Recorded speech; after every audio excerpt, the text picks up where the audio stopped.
Hey everyone! In this video, I'll show you how to sew a stretchable waistband all by hand using a space back stitch. To start, bring your needle up from the inside of the fabric.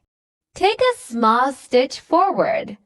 Then bring the needle back and insert it behind the point where the thread came up.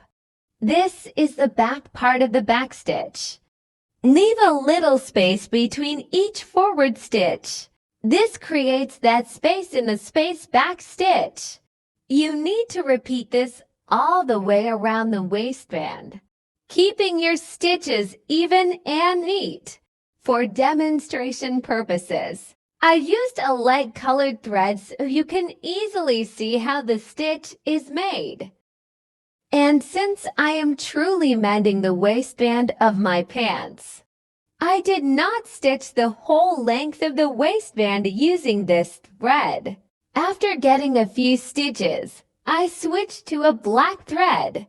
With the black thread, the stitches looked neat. If you find this video helpful, please like and subscribe. Thank you.